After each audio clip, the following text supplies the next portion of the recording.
Ang sarap sana mamasyal ngayong weekend kaso maulan pero sa totoo lang wala talaga kaming kaperahan. Hello mga my loves, kamusta? Another day, another vlog. Dahil maulan at wala tayong budget pang gala, magluluto na lang tayo ng sopas na tipid version. Kaya lumabas kami ni Scarlett at Mamili. Ewan ko ba pag umuulan bakit nag-crave talaga tayo sa sopas? Kahit maulan at malamig, nagpabili pa rin talaga si Scarlett sa akin ng ice cream. Bahala ka, pagka tumahol ka mamaya, wag mo ko sisihin. Ayan mga my loves, ito lang mga nabili namin. 1/4 na noodles, evap, 2 hotdog, magic sarap, chicken cubes, repolyo, carrots at sibuyas. Pag uwi nga namin, nagpapansin na agad si Colette. Tapos hihiwain ko na yung mga ibang ingredients gamit ang stainless steel chopping board ko. Sobrang ganda gamitin nga nito kasi hindi siya nagiiwan ng stain kaya hindi siya kapitin ng bakterya. Hindi katulad sa mga wooden and plastic chopping board. At sa mga magko-comment dyan na kulang ang sako, excuse me, nag-ambag ka ba?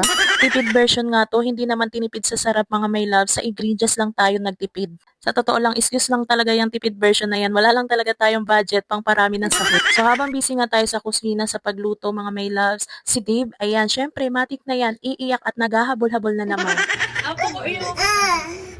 Kaya hindi ko na natiis, binuhat ko na siya. Tapos na nga ako magluto mga my loves, kaya kakain na kami. Tara, kain na tayo. Nakakatuwa lang mga my loves, no? Kasi si Dave sumasalo na sa amin. Parang kailan lang nasa loob ko lang siya ng tiyan. Ngayon nangungulit na sa kapagkainan. Dahil nandyan yung asawa ko, siya tagabantay sa mga bata habang nagla-live selling ako. Order na kayo mga my loves. Buy one, take one basket number 1. Sobrang Sinisingit ko talaga yan mga my loves kasi ginagawa ko na talaga siya parang work from home o di ba kasama ko na yung mga anak ko, kumikita pa ako. At kahit simpleng ikot-ikot lang tayo ngayong araw, masaya na kami basta magkasama, hindi man namin kayang gumala kung saan-saan ngayon, ang importante kompleto kami at may oras sa isa't isa. Kasi sa totoo lang, hindi naman kailangan ng maraming pera para sumaya, minsan sapat na yung pamilya mong kasama mo. Ito yung dahilan kung bakit patuloy pa rin tayo dumidiskarte. So ayun lang mga my loves, thank you for watching, see you on next vlog!